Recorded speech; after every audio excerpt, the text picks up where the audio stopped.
It's part 2 of our Dreamcast Starter Pack special. So, as a reminder, last week we talked about modern gateways, exclusives, and showpiece games. So, you remember which games we played so far? We had Intrepid Easy, Rent a Hero number 1, Headhunter as modern gateways. As exclusives, we had D2, Toy Commander, and Metropolis Street Racer. There we go. And as showpiece games, we had Crazy Taxi, Seaman, and Shenmue. This week, we're focusing on multiplayer games that you should get in 2025 for your Dreamcast, and also some personal favorites that didn't really make it into other categories. And at the end, we have a very fun and interesting honorable mention section for games that didn't make it onto the other categories. So hope you enjoy part 2 of our Dreamcast Starter Pack special.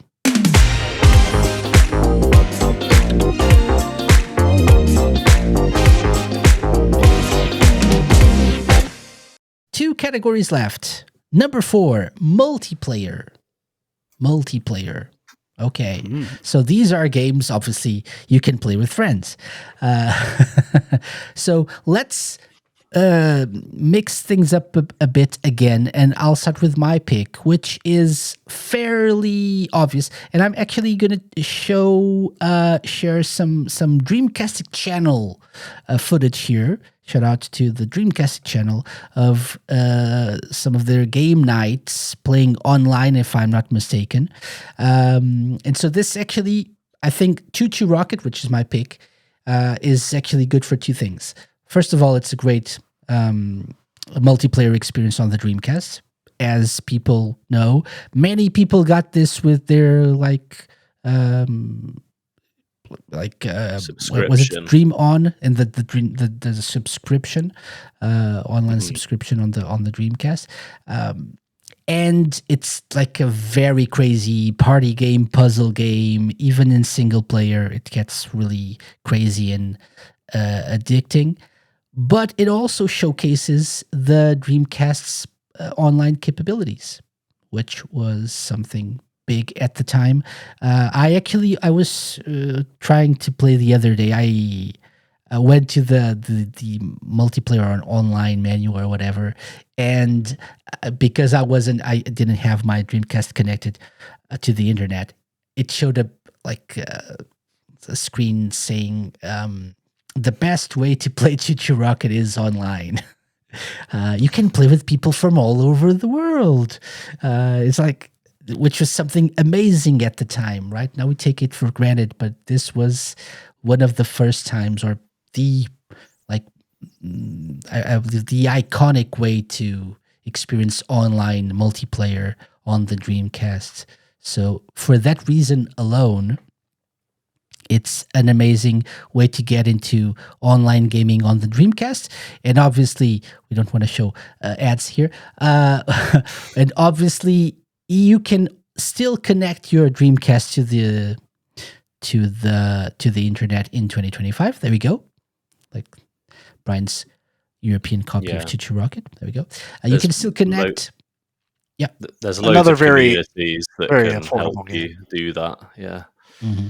Yeah, look up some of the tutorials online, and you can still experience not just Choo Choo Rocket, but other games online. But I believe out of all the ones that we have on our list, this is the one that has. I don't know if Brian's pick for multiplayer game has any online elements. I can't remember. No, it doesn't. No. So this is the one as well. So take this as a multiplayer recommendation, and also an online multiplayer recommendation. If you're not familiar with the game, the mechanics, you have to guide your little choo-choos, your mice, to rockets to escape from cats. It's that simple. You just drop some arrows with the 4 directions on the floor, on the tiles, on the board, and you direct your mice. Simple, right? Not really, but... This is a good single player game. Like, that's predominantly the way I've played it over the years is I've played it like with friends, in person. Obviously, you can play it online and you can do 4-player couch multiplayer. But I really like the single player where you're just basically just solving the puzzles to get the mice to the rocket, and it's just really relaxing and chill. And definitely recommended. Yeah. This is not relaxing and chill. No, What not at we're all. looking Yeah. at now, like the multiplayer gets really chaotic. And then these random roulette sections that like they slow down or they speed up, or then there's more like cats than there should be, like this cat mania. So this also brings like a chaotic element to the game, which is really cool, really cool as a party game. Definitely one you should experience. Yeah. Okay. Brian, what's your pick? So this is another game that actually we would play it back to back with when I would have friends over, and we'd play, of course, Shoot Your Rocket, but also, I don't actually have it here. But I think I just have the Japanese and US or North American version somewhere. I don't have it on PAL. I thought I did, but Pen Pen Triathlon. And so this was a Japanese launch game originally, and it was a North American and PAL launch game as well. It came out very early, and it was a very simple game. It's also a bit chaotic, not in the same way, maybe a little more leisurely in its chaos, but it's I guess a racing game of sorts where you control one of several what do you call them, like hybrid animal penguin creatures. So they're all like mixed. Yeah, they're abominations. Basically. So it's like a penguin breeds with a shark, or an octopus, as we're seeing with these guys, or hippo. I mean, it's something.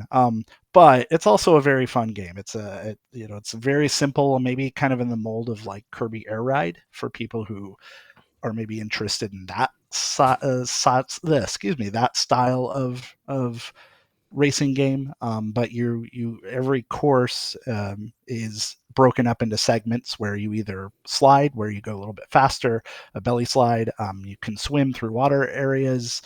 You waddle through areas as well, and so it is a triathlon, I guess, or triathlon of those three activities that you do in each course. And this is a very bright and vibrant and silly and a little weird game, and I think it's a blast to play because it does have 4-player split screen, so it's a great couch multiplayer game, especially if everybody is on the same wavelength, as far as if nobody's played it before and you all play it together, you're gonna have a great time, because there's a bit of a learning curve for as simple as it is, but it is still easy-ish to get the hang of, and there's a lot of bottleneck segments where things really do get chaotic with some of the course obstacles and narrow corridors where you're just bumping into each other.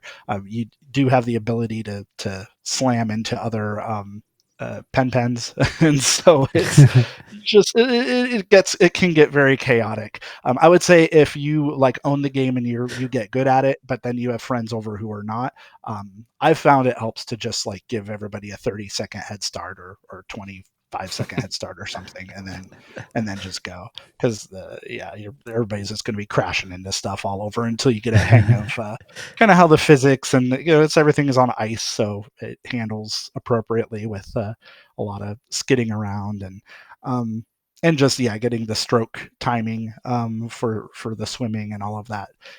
There's a bit of a learning curve, but it is a very simple game, and I think it's a delightful one. So I would definitely recommend it. You're not going to play it all the time, but for the half hour that you spend with friends every now and then, waddling through it, it's going to be a good time. Hopefully, it was for us. I think so. Never played this in multiplayer, but definitely feels like you'd have a good time, especially if everyone's on the same level. Like, and I think it's easy to just forget how to maneuver through this game. So if you just like, if you want to play with friends, just like forget about the game, put it on the shelf, and then just pick it up again when they're over, and you'll all be on the same level, and it's going to be chaotic as well. Like, so as you can see, it's chaotic. And just like try to control the pens. So yeah, seems like a fun experience with friends. Yeah. Any thoughts, Lewis, on this? I actually only like got this game I got it on my birthday because on my birthday I tend to go into a game shop in York and grab myself a Dreamcast game, and Brian had been telling me about this like not too close to when I went, so I sore only thumbs. Yeah, sore thumbs. Yeah, so I bought this game, and I'm still yet to play it. As is the curse of collectors, things just go on the shelf and get dusty. But I will definitely. I'm not going to comment on some of the gameplay, but anyway. Please don't. Yeah, Go easy on me. Okay. Like I said, there's a learning curve. There is, yeah. It looks right up my alley, though. It is just ridiculous, isn't it? So it's definitely something I will enjoy at some point soon. Oh, and the soundtrack is absurd as well. Like, I love it. It's just maybe not infectious is the right word, but it is bold. It's a bit boisterous and a bit catchy, and just it suits the rest of the weird vibe of the whole game. It's just kind of in your face, and so maybe just playing it a little bit at a time is probably how I recommend it anyway. I think it's the perfect party game. Feels like that, for sure. The perfect party game. Okay, so our final multiplayer game, Lewis, you picked. I picked Power Stone 2, which I mentioned earlier. I know everyone loves Power Stone 1 more. I think Power Stone 1 is a better game if you want some serious like 2-player fighting. Not too serious. It's not like the same as Street Fighter or something, but Power Stone 2 is so much more accessible. The combos have taken a back seat. It's a lot more focus on like crazy weapons and getting the power stones to get your sort of superhero ability and wipe everyone off the map. And obviously the big difference with the second one is that 4 people can play it. And again, kind of like with what Brian was saying about Pen, I just find like the moving stages, as opposed to just these sort of static arenas, just so much more exciting and chaotic. And like just an example, when I'm playing it with friends, there's this one stage where you're in a temple, and there's this section between the first area and the second area where you're running away Indiana Jones style from a boulder, and you can pick up like a bear trap and throw it at your friend, and they get stuck, and then the boulder hits them, and loads of little things where you just kind of going, oh, what'd you do that for, and having a go at each other and just getting really into it. And like this where you're trying to get an umbrella fall. But you can skydiving section. You can whack your opponents or like steal the umbrella from them, and it's the perfect multiplayer party game. And I liken it quite often to Smash Brothers. I think this is as close as you're probably going to get to Smash Brothers on the Dreamcast, and in the same vein, it's just a blast to play. And then the other thing that's cool is that you can play the arcade together, like the arcade mode. It has boss battles, and in that one, if I recall, only 2 people can make it to the end. So I think even if you start it as a 4-player thing, like only 2 of you can actually make it to the final boss, I think, if I recall. But the amount of times I've spent playing this game with my friends, as a kid, then I got it again when I was around college age, and all my friends would come around and we'd play Power Stone 2. And this is the game they associate with me. It's like, oh, Lewis wants us to play Power Stone 2 again. But all my friends loved it. they all had their specific characters that they'd play as. Yeah, it's an absolute blast. And yeah, a lot of people kind of prefer the first because, like I say, static arenas, whereas these are everything's moving, and I think people find it quite jarring. But I think once you're used to how it plays, it's I've had friends who have never owned this game. They played like one level of it, and then the next level they're absolutely destroying me at it, and I've owned this game for years. So it's so easy to pick up and a lot of fun, and yeah, definitely sure. recommended. Yep, for sure. Yeah, nothing to add. I think this is a not really. I'm not really that familiar with this game, but I played what you're seeing actually to record footage, and I really like the dynamic stages and stuff. I really like that, like the different sections in between parts of the stage. That's really cool. Yeah, looks like something that would be great to play with friends for sure. I'm not sure if this one is is available for modern systems. I know the first one is. Can't remember. Recently, actually, they've just put it out. Capcom, is it Capcom Fighting Collection 2? Does it include? Oh yeah, it does. Yes, it is. Yes. The craziest part is as well, it has online, so you can. That's what I was. Yes, that's why I was asking, because I feel like this would be great to play online. Yeah. In Japan, when it was first out on Dreamcast, there was an online mode, and obviously it is something that maybe one day they could put back online on Dreamcast. But unfortunately, I think I don't want to don't quote me, but I think quite a lot of the those games need to find someone who had the I don't know what you call it, like you download data to play it online. They need to find someone who has like that saved somewhere, and some of these games are kind of an impossible task to actually get back online. But I'm sure they will. Yeah. And by the way, Capcom Fighting Collection 2 has both Power Stone 1 and 2 in it. So yeah, if that's another way to play it. But do experience the Dreamcast version, because that's what we're talking about here as our starter pack. Yeah. Okay. I mean, it's certainly a cheaper way to play it. For sure. For sure. Yeah, Power Stone 2 is quite a pricey game, especially in America. Yeah. Well, and the collection too has does have SNK, Capcom versus SNK. Yeah. And Rival Schools. the Rival Schools game. Plasma Sword. Street Fighter Alpha 3. Yeah. Capcom have been really good at making sure their games are accessible, I've noticed. Yeah. For sure.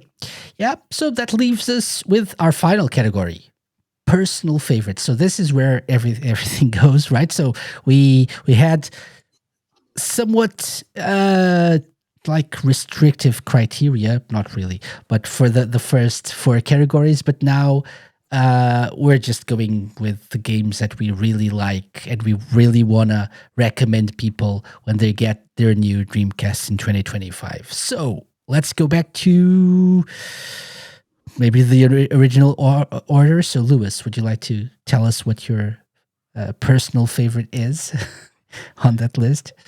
Yeah, I think this is sort of in a similar vein to Brian's Rent-A-Hero pick. Again, another English fan translation, and another kind of quirky, fun game, and that is Napple Tale, which is a Japanese exclusive platformer that was quite cool. Actually, it was developed by a predominantly female development team, and it basically kind of like the plot of Spirited Away. I know that's kind of a thing they have in quite a few stories in Japan, and this girl basically gets whisked off to this sounds kind of morbid, but it's kind of like purgatory basically, and that's where where it takes place, this kind of town where spirits kind of are dwelling between live,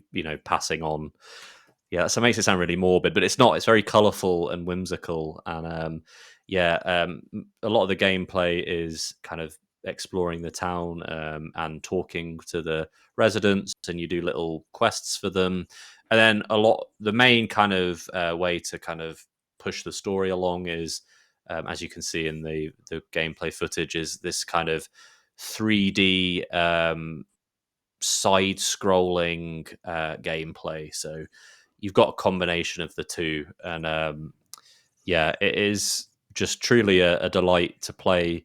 Has one of the best soundtracks of any Dreamcast game.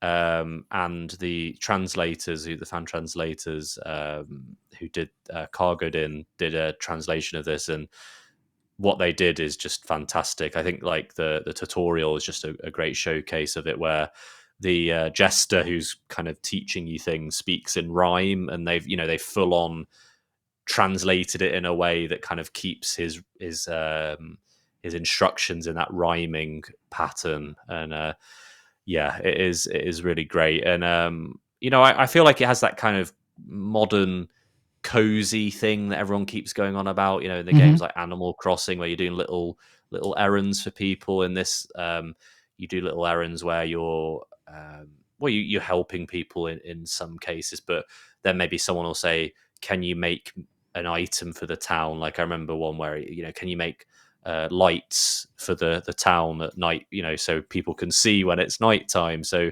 you collect little items on your quests, and you put them together to make these items for people. And I don't know, it just feels really great when you play it. Like it feels happy and jolly. And like I say, the when I was trying to explain the actual plot of it, it makes it sound maybe not so much, but it's got a lot of heart, and I would recommend it. And I'm so glad that we can finally play it in English. Yeah, I do agree. Like the themes in the game are dark, but the game is not dark at all. But it's actually quite funny how they mix these two like vibes together. Yeah, but it's definitely the vibe, the overall vibe of the game is like warm and fuzzy and happy. So it's a delight to play, I think. Yeah. Definitely a good pick here. Yeah. I know, Brian, you played it, didn't you, Reese? Was it not too long ago? Yeah, it was like around the holidays or Christmas time last year. Yeah. It was a thoroughly endearing game. I actually don't think I've laughed out loud as much for any other game, like with the dialogue. It's just great, yeah. Sheerly, it was just brilliantly written as they localized it. Like it's, oh my god, they did a fantastic job, because I know a lot of that, the puns and the rhymes and some of that humor. I can't imagine it was in the original Japanese version. I just can't visualize it, but the way they fit it, as you were mentioning, into the context of what was happening, while making it just incredibly, there is some dark humor there too, but oh my god, it's brilliant. I just don't really have a ton to add beyond what you said, but man, I can't recommend it enough. Great pick. Mm-hmm. I think it's great that it's on this list as well, because it's got a lot going on for it. Like you said, Lewis, it's like a cozy feeling game as well, but it's also a platformer, and we don't really have much of that in this list. Maybe Intrepid Izzy is the closest to a platformer game we have here, but it's more of a Metroidvania.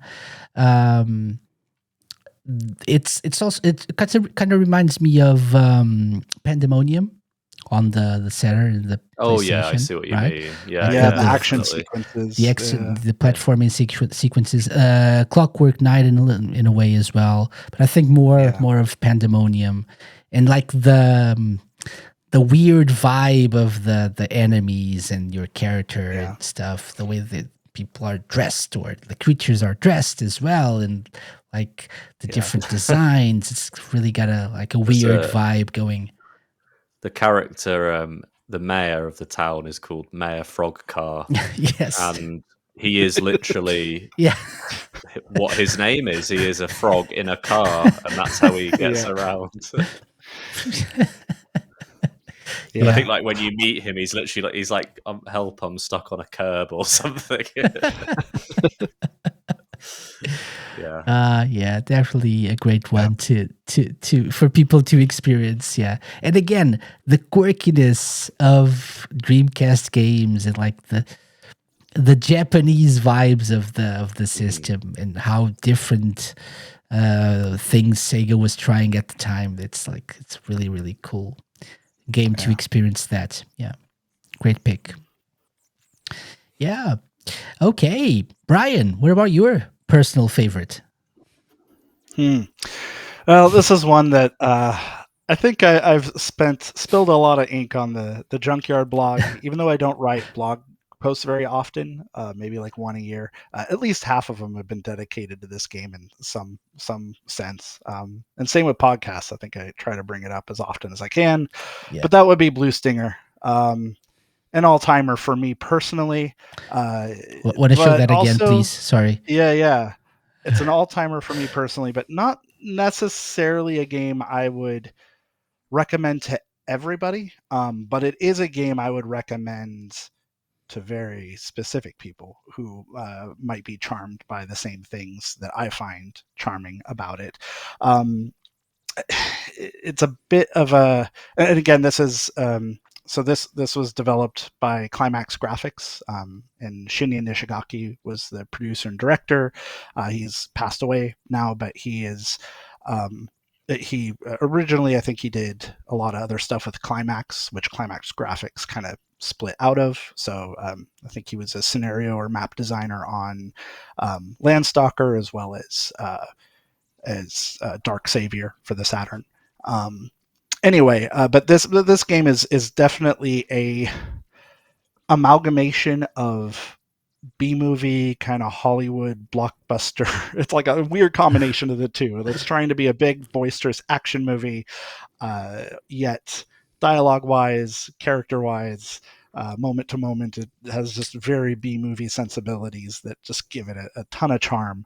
I think it was unfortunately lumped into the survival horror category as it launched. And so I think all the reviewers at the time pretty much just compared it to Silent Hill and Resident Evil.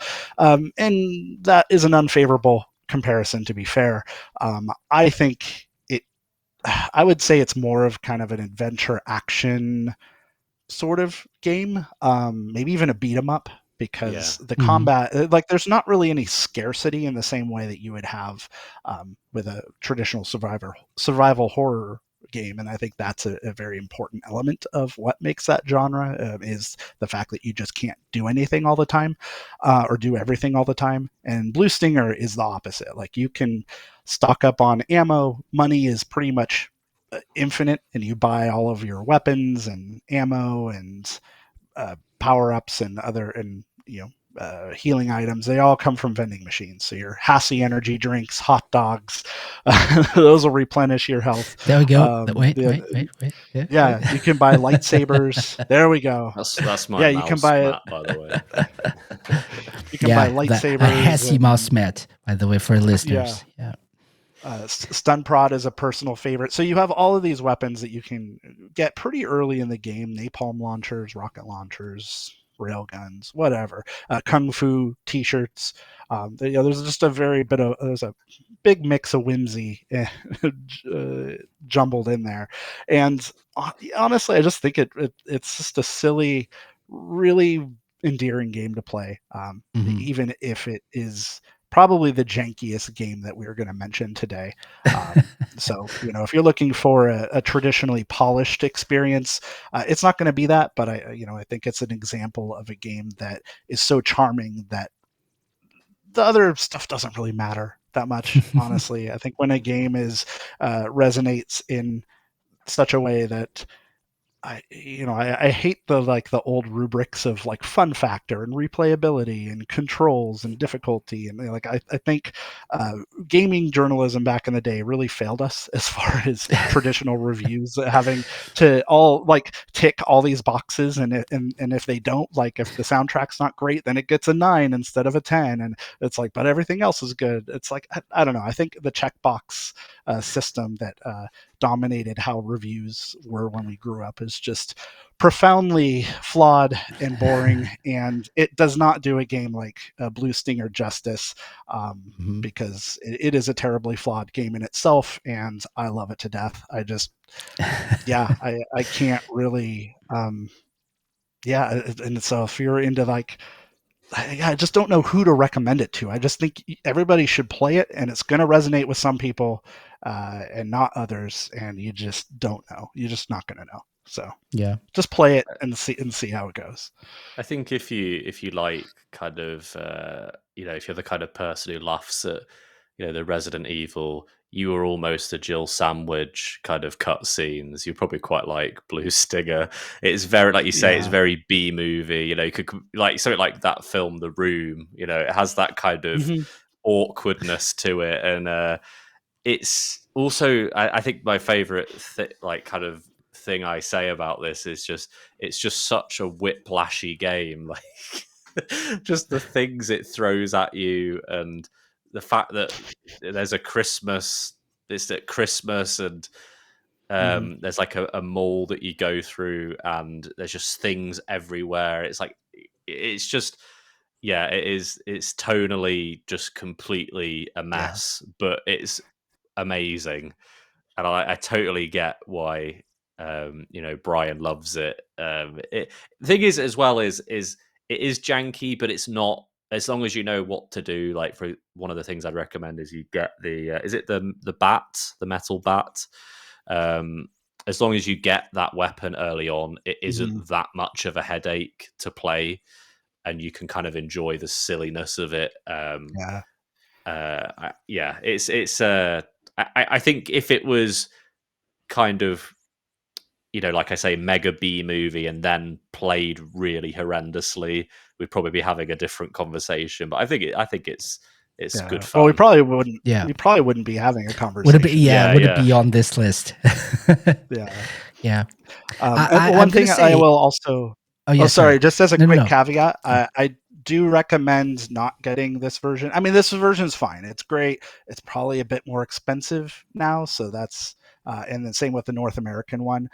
But the Japanese one is the one I'd really go for, because A, it's cheaper, but B, it's an interesting case study in how publishers kind of finesse or redefine would pressure a developer to change a project or a game very drastically. So the original version, which came out several months before the Western ones in Japan, so the Japanese version had a very different camera system, amid a lot of other differences, but the camera system was the main thing, and it was almost a different genre, kind of. I mean, they were all of the camera shots and were very intentional. They were setting the scene in certain ways, so I think the environment became more of a character in a sense. It kind of showed what you wanted to show, and there was some challenges with that, where enemies would appear around a corner and you would have no way of seeing them because the camera just wasn't going to let you. I think that was part of the charm. But Activision, when they took on publishing duties for the West, pretty much pressured Climax Graphics to retool the camera to be more of a behind the back, action oriented sort of setup, which I get conceptually. I think conceptually that was the right call, because it's an action game at heart. It's not a survival horror, or really, it is cinematic, but not in a serious way necessarily. But it just, the way it was implemented was necessarily rushed, because they only had a few months to do it, and I don't think it plays quite as well on PAL or North American version. So definitely go for that Japanese version, or download the Japanese version if you find it. Okay. So sorry, Casey. I just want to say that. It's cool. Yeah, I was just gonna say that I'm planning on playing this game, so I'm taking a few weeks off actually, and because I actually promised Dom, Dreamcast enjoyer, that we'd do a special episode of the show Oh, nice. about Blue Yeah. Stinger. So maybe you'll need to I mean, join we us have for to. that as well, Brian. Sure. Yeah, Sure. yeah. No, it's a brilliant game. Because it's a game that I started playing, I think, a couple of times before, but never really saw it through. And I enjoyed what I was playing until that point. So I think I need to sit down with it, take some time, and like also Yeah. then put my thoughts into words, and Yeah. maybe I'll be a big fan of it as well. So maybe we'll. Maybe. It's like Yeah. Shenmue and Blue Stinger. Yeah, the two games that I'll always gush Yeah, about cool. on this show. But again, no pressure. Like, honestly, this is not a game I expect everybody to love. So it's, if you are bothered by certain aspects of it you can't get over, or it's just not hitting, I mean, not gonna blame you for it. Okay. Yeah. But it So has Okay. it has Dog's Bower in it, Brian. How can it not does. be a game Yeah. that people love? Yeah, that's true. That's all I'll say. I stand Exactly. corrected. If you don't love this game, Casey, there is something very wrong. That's Yeah. very wrong with me. Yes, there is, but I'm not sure that's why. This may not be the reason. Yeah, exactly. Okay, yeah. So my personal favorite here on this list. So this is game number 15. To round this off, is a game that I thought we really needed to include in this on this list, because I mean, we actually did a special episode about this game not so long ago, and I didn't really record new footage, so I'm gonna just shamelessly plug that episode that we did about Jet Set Radio, right? So, Like and we Inception. yeah, loungeception here, with. Yeah, Jet Set Radio is a game that I don't think we need to spend too much time talking about. It really is one of the games that I also, when I think Dreamcast, I think Jet Set Radio. Oh, look at those lovely chaps there. But I do think it's like also, and we talked about this about many games that we mentioned on this list, but it's got that like Dreamcast feel, the aesthetic, the soundtrack, the gameplay, the whole setting of the action, like this version of Tokyo.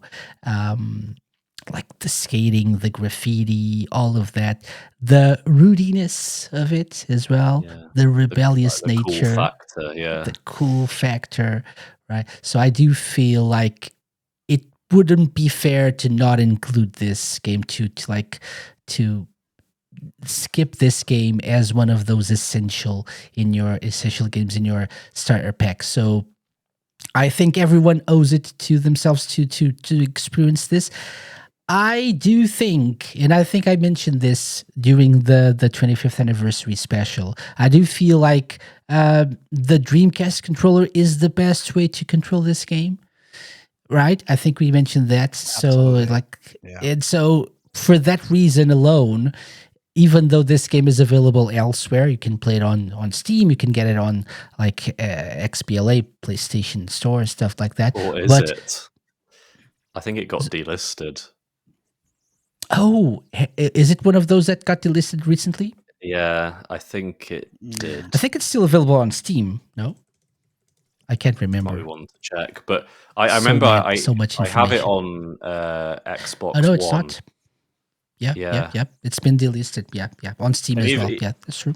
Even before that, it was hard to get. I have it on Xbox One, but it was like you couldn't get it in the Xbox One store if you went on the console. You had Yeah. to like find the page online and then buy it through there. Yeah, the and it would actually 360 let you- store stuff. Yeah.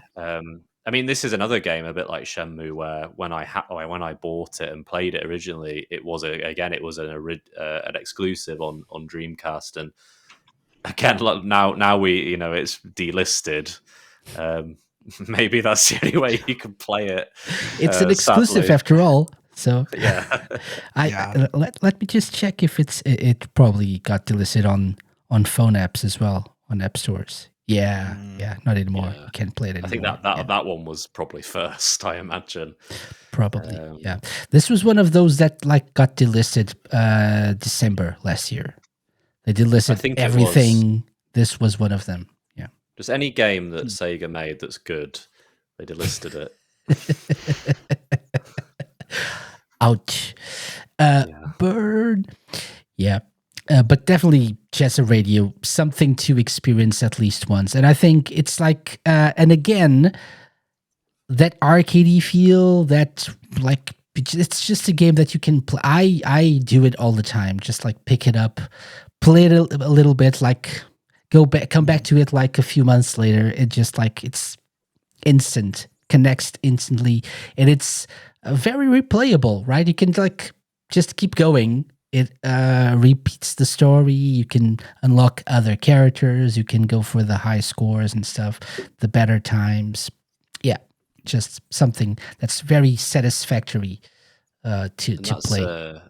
That's another one that's coming. It's getting a new entry, isn't it? So yeah, potentially, if you're new to Jet Set Radio and you've played in the future, if you've played that version and for some reason you're listening to this way in the future because it's never coming out, let's face it. No, it's going to come out in like 4 or 5 years. It just seems like they keep delaying it, doesn't it? But yeah, if you're listening to this podcast way in the future, the Jet Set Radio future, then you should play the original because it's great, and all of its sequels.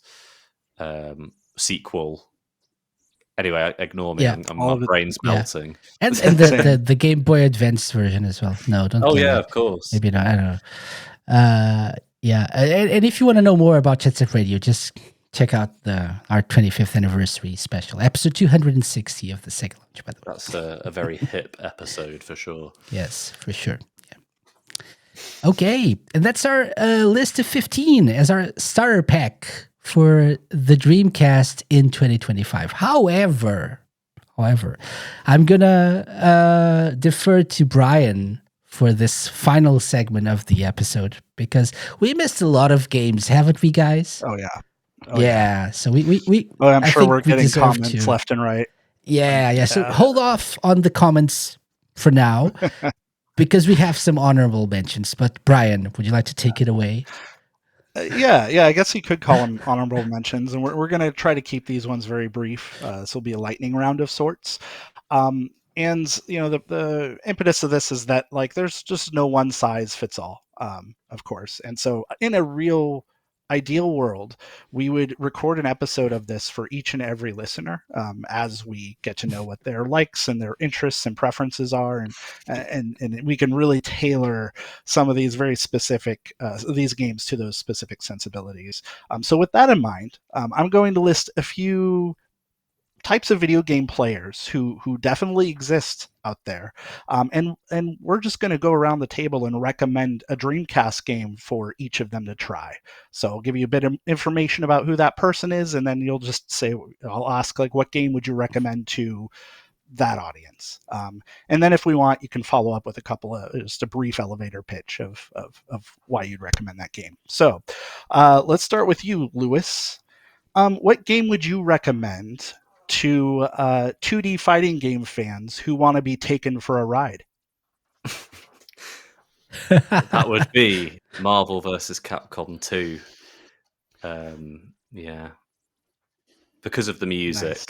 Yeah. Oh, of course. And the gameplay. And that just, again, brain melting, but that is the like top rated fighting game that like for a lot of people, and it's one that's only just been re-released on modern systems, but for years people were clamoring for please re-release Marvel vs. Capcom 2.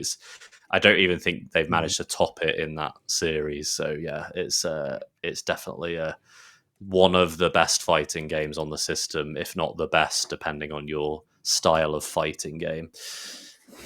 Nice. Mm-hmm. All right, well, Casey, we'll still try to keep these reasonably simple, maybe a bit broad.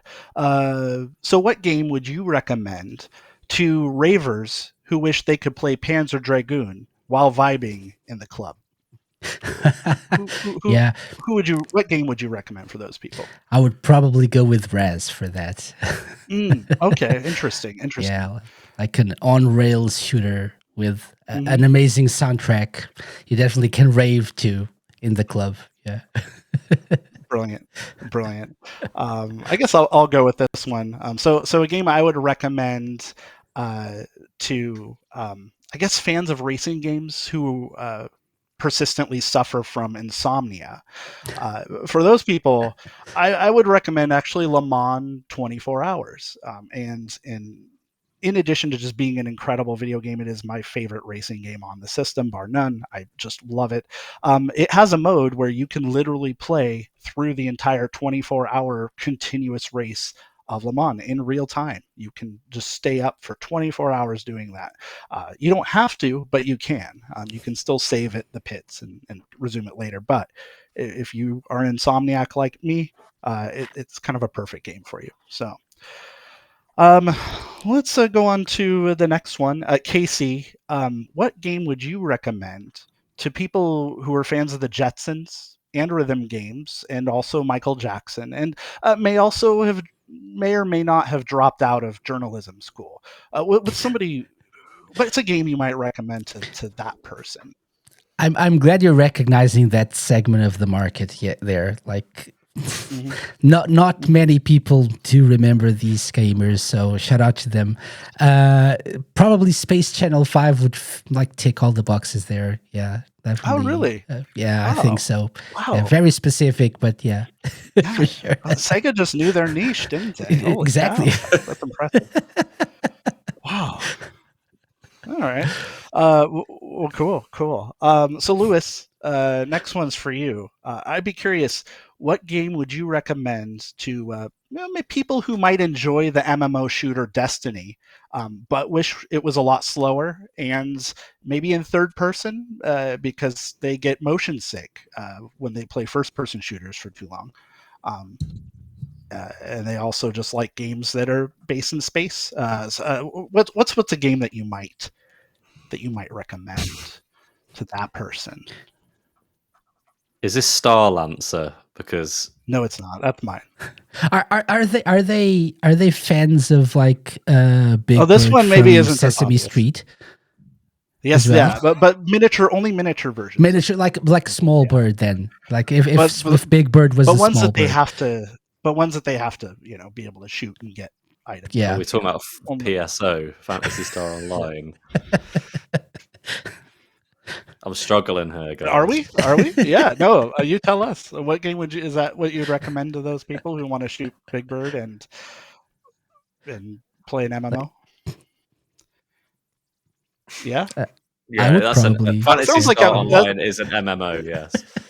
Yeah. It sounds like PSO is probably a good choice there. Yeah, I forgot that you said MMO and then you said space. And I was like, oh, Star Lancer. But actually, for a point, I was thinking you were talking about Owl Trigger for some reason. Anyway, come on, True. Yeah, move no, on from that me. wasn't on our list. Yeah. A So, very specific niche there. Yeah. yeah. So I guess these three do kind of share the theme of that they're intergalactic. So the next one Mhm. is one that I will recommend, although it was a bit spoiled. But yeah, for fans of 3D space shooters who yearn to play PC abandonware, specifically on a Dreamcast, it would have to be Star Lancer. Like it really, really would. I think it's just an incredible game. It's a good example of some of the PC conversions because there were so many on the Dreamcast. But this one, I think Warthog and Digital Anvil just took immense care to carry over, especially how the game looks and feels.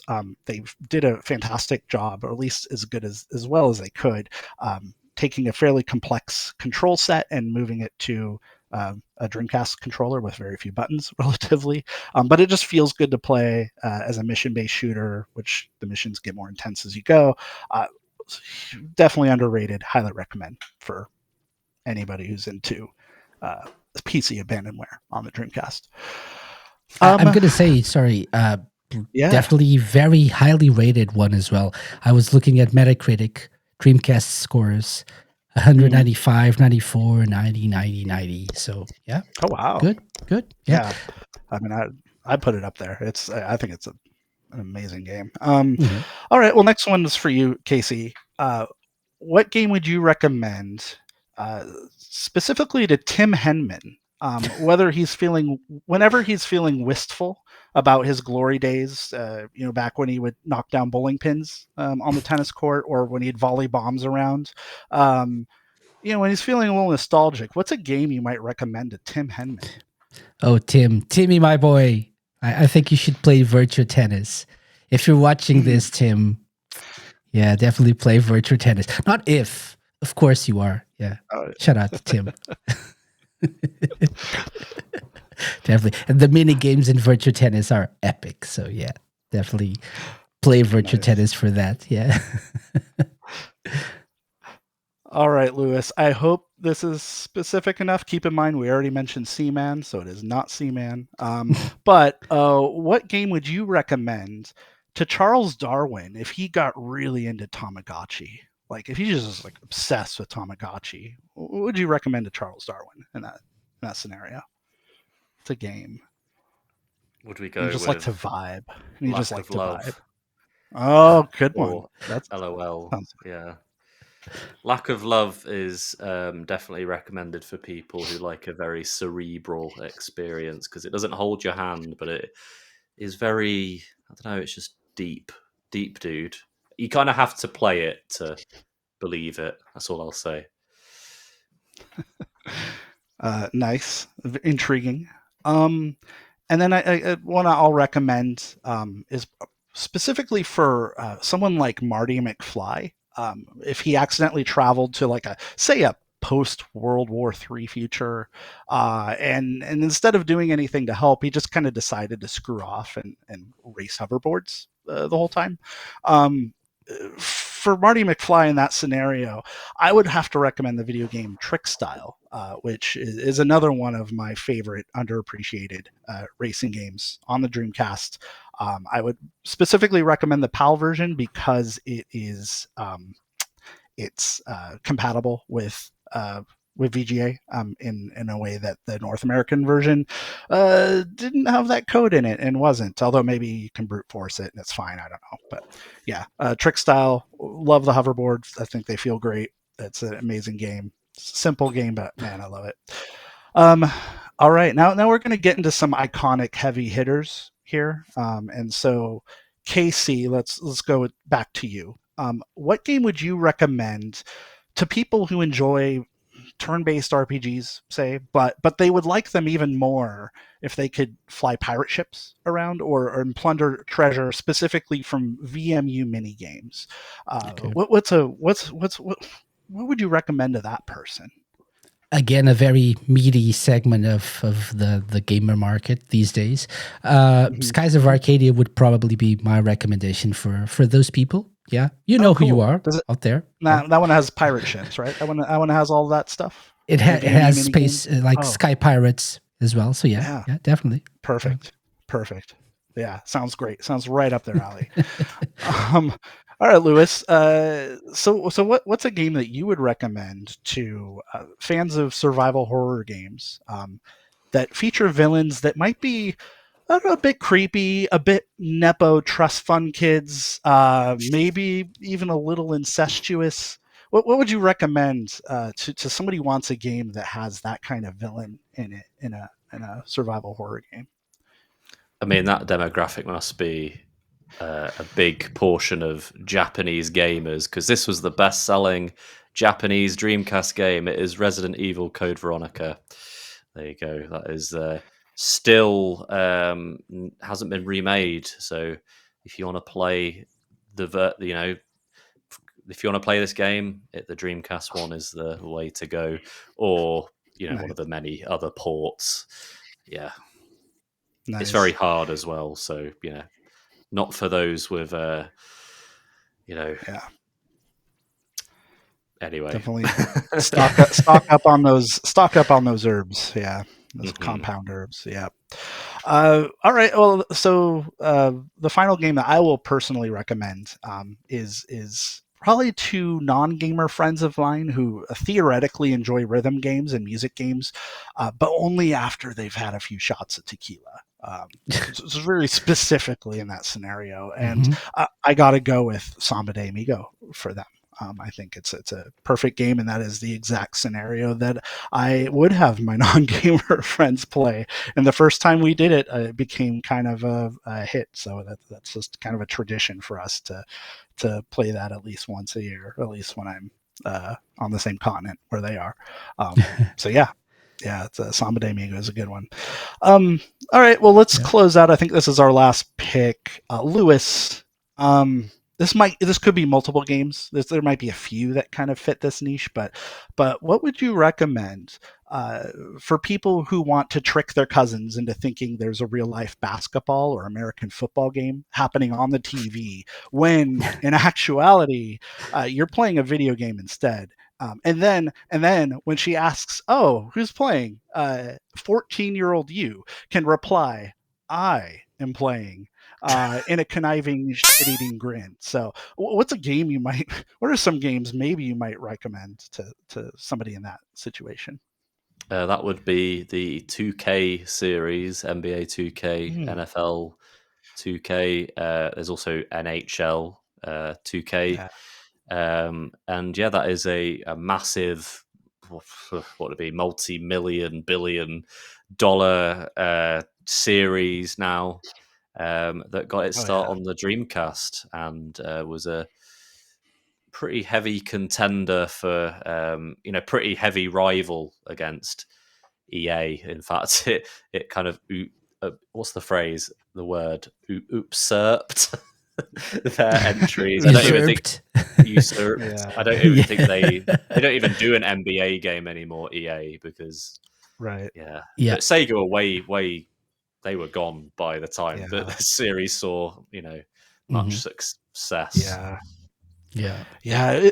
It was interesting. I mean, the NFL 2 games in fact, NFL 2K I keep playing now because it's getting in the NFL season, so that's kind of a ritual. But particularly NFL 2K5 for Xbox and PS2, that is just such a fantastic. That's like the pinnacle of American football games to me, and it was just kind of crappy how EA when they well, to be fair, Sega had a very aggressive play to charge $20 for that game back in 2024, and so they undercut sales of Madden at the time enough that EA was like, we can't have this. We're buying out the rights or acquiring exclusive rights to make NFL video games, and nobody is going to do that again. And they've kept renewing it at every opportunity. So unfortunately, I don't think we're going to get any more NFL 2K games, even as NBA 2K continues to go strong. So that's the only one they're doing right now, right? It's NBA. I think that was right? Because NHL 2K they did keep going for a while, but I think that fizzled out. They had is it World Series Baseball? Is the World Series Baseball specifically 2K2 is the one I would recommend on Dreamcast. I think the best one happened maybe like a year later on the Xbox, which was just World Series Baseball. It was like the following year. I think that it was the most improved when Visual Concepts kind of took it over. But the first one on Dreamcast, World Series Baseball 2K1, kind of a garbage game. I would not recommend it. But it was also not Visual Concepts. VC wasn't involved until they realized that it was bad enough that they kind of had to be for the next iteration. So but those sports games are like the best sellers in America, like their top 10. They're very It was mostly those sports games. They loved them. So yeah. And fun fact: Virtua Tennis 2. Yeah, exactly. I was just going to say. Yeah, a 2K game in a way. It was known as Virtua Tennis 2K2, right?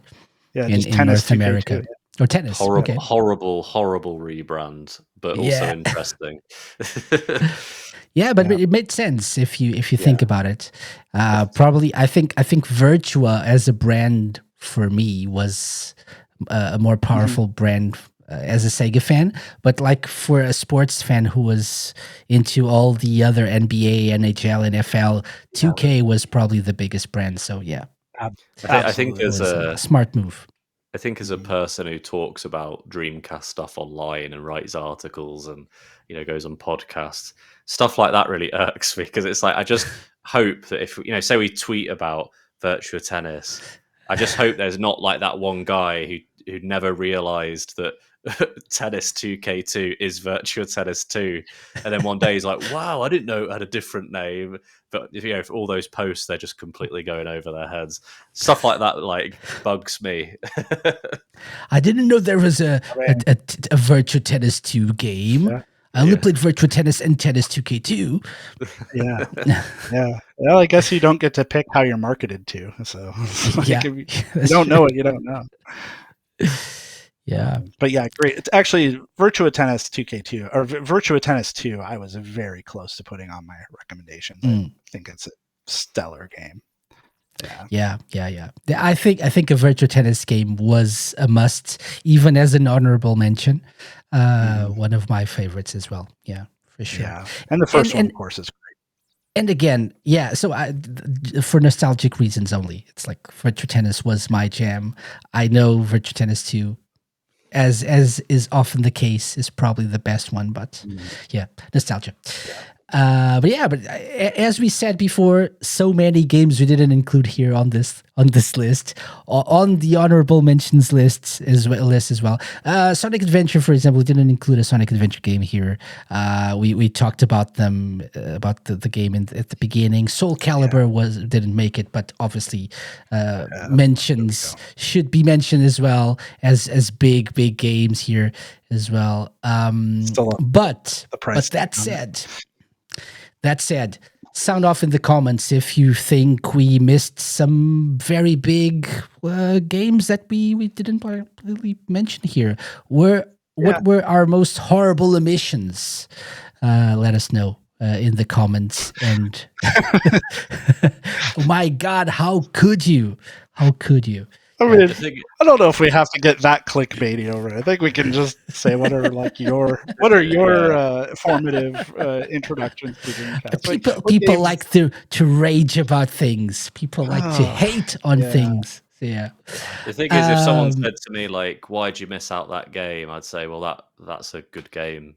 Play that as well." So yeah, just play whatever you want on the Dreamcast. It's got a great catalog, and this goes to show that as well, right? Having a hard time coming up with like not talking about specific games just goes to show that it has a great catalog of games. So I think also it's even like indie games. I think we talked about a few kind of like I don't know, the term hidden gems is kind of like being killed online, but like we've talked about a few more not lesser known games, and I think that's important as well. Go look up like IGN's top Dreamcast games, although don't, because I don't even think they put Shenmue, and then they wrote this like really obnoxious article about why it wasn't included. I don't know if you ever remember that, but obviously check out the kind of like lists you see everywhere, but then this is our list. Yeah, we set the rules. Well, we also only have variety. So much time. I think that's what we were going for. A variety that ticks a lot of the sort of the criterion boxes of like, ones that are accessible to people in, who like modern games or indie games, or I think there's a lot of stuff in hindsight that we can elevate or try to elevate for people who might like those games that they just didn't get a lot of attention early on or weren't as critically acclaimed. So, and then also that we only had so much time to record this, right? Like we're pushing 3 hours almost. Like this is very long. We'll see if this gets the honor of being split into 2 episodes. We'll see. But I guess for people. Whatever's the case, maybe because this is a starter pack, so maybe we can actually do a sequel episode to this. So maybe next year we'll do, after you experience those 15 games, how about going with these 15 now? Yeah, maybe. Now, I will say for anybody who does get upset over omissions, and just know that we did omit those. We did not include Sonic Adventure 2 specifically to spite you. just because. I mean, sorry. Because it sucks. Yeah. Yeah. Yeah. Well, and Definitely. also there's also an element here where there's a lot of games that maybe play better on other systems. Like for example, Trick Mhm. Style, you can buy that on Steam, and it is a very nice like version on PC. I think Steam Mhm. Deck has some sound issues still, but like there's some games that you theoretically could play on Yeah. modern consoles that I might not, like practically speaking, may not recommend it as like your first purchase on Dreamcast Yeah. if you can get it another way cheaper and play it like a more definitive version, I guess. And just to help people like be at peace with that, our number 16 barely made it Sonic Shuffle. So don't worry. We thought about Sonic Yeah, Shuffle. It just yeah. like barely made the cut. We If could only Katie pick was here, 15. yeah, if my fiance Katie was here, she would absolutely have picked that. That was a mainstay for her and her sisters growing up. And we actually did talk. I think Lewis, yeah, you when Oh it yeah, was I remember. last year, one of the episodes that she was on it. Our friend Derek from Stop Skeletons from Fighting was on it, and yeah, we talked quite a bit about that game actually because that was a formative Dreamcast game for Yeah, her. I do So remember that. Yeah. yeah, I should actually. There's a way of playing it like not even with the Dreamcast. You can, like there are ways to play like online on a browser. oh So really? I think so. I Oh, was that's actually looking it with like a few months ago. Never really did anything yeah. with that, but yeah, should experience that online somehow. I guess Fantasy Star Online's kind of like that with like Blue Burst, right? You can just play it for Mm. free, and it's Oh yeah, there's a mm, few different servers, right? But like, or a couple at least. yeah. That's like I don't know. There's ways to Oh, access these and games. and also like I think we mentioned this before, but like try to get your Dreamcast online as well if you're getting it in 2025. Which is, I mean, we're talking about this like, oh, you just got a Dreamcast in 2025. Okay, what should you play now, or what should you play first? We didn't really take this too seriously. We did in a way, but also as we do on this show, it's like we also took it like in a like a bit tongue-in-cheek way. But if you're really getting a system like a console, a Dreamcast console in 2025, do try to get it online and try to experience these games online. There's a big Yeah, community of people getting into that, so definitely a good way yeah, to do And that too. also, I was going to add, just also get a GDEMU or Hmm. a mode, yes. which Mode, allows you yeah, basically you swap and the disk drive out for a. The disk drive is probably one of the kind of iffy bits of the console that unfortunately fails and has issues. So people swap that out for a little yeah, device that allows you to play games off an SD card. And a lot of these games we've talked about today, like the fan translations, they're so much easier to access if you do that. Otherwise, you can pay some geezer on Etsy to like print you out a rubbish that's the best. copy of one, or you can burn one yourself. But yeah, just get a Yeah, GDMU. Mm-hmm. It's definitely worth the pretty low price tag as well. So yeah, Yeah. Okay. Yeah. So, guys, thank you very much for joining me for this Dreamcast starter pack. We'll see what happens next year. We'll do maybe the sequel, the intermediate pack. I don't know. So, feel free now to tell people how they can find you online. So, let's start with Brian. Brian, plug uh, away anything you're working on or not. uh, yeah. I guess I've been doing a little more blogging on like my personal blog, thevirtuaplanet.com. I did a few things this summer, but I don't usually update that very often. But I felt compelled to talk a bit about Ridge Racer and actually Pikmin Bloom, which was a Niantic kind of Pokemon Go style game. So yeah, those I had a lot of fun writing, and then I am on Blue Sky at Jet Brian Radio. That's about it. I don't really check social media in general that often. So, uh, Yeah. other than maybe like my fantasy football leagues or something, I don't, that's most of my time online these days. Okay, great. We also have Lewis. Where can people find you? Hi, yeah, you can find me on Blue Sky. I'm on Twitter as well, and my handle is @LewisJFC. And yeah, me and Brian, we are part of the Dreamcast Junkyard, which is www.thedreamcastjunkyard.co.uk. And we're on all the social media. We're on Twitter, we're on Facebook, we're on Discord, we're on everything. You can find us. We're not on Instagram or TikTok, but yeah, we're on everything not else. everything then. Yeah, I lied. We're on all the good places. Well, Facebook and Twitter and are some really bad great. ones. We're on some Yeah. really crappy ones too. Twitter. Yeah. Yeah. Oh, we have a Yeah. podcast. Did we There's a talk about pod. we have I a was going to say podcast. that. Yes. Yeah. Yeah, we have a podcast called The Dream Pod, which we obviously recommend you check out. And the website is 20 years old in December, so we will definitely be doing a few cool things to celebrate. So yeah, hold that thought, or what am I trying to say? My brain's Your beer? melting. Yeah. Yeah, hold my beer. Yeah. Watch Put a this pin in it. space. Watch exactly. Please Watch be this excited. space. Yeah. Please be excited for whatever it is you guys are cooking. Yeah. Excellent. Yeah, very good.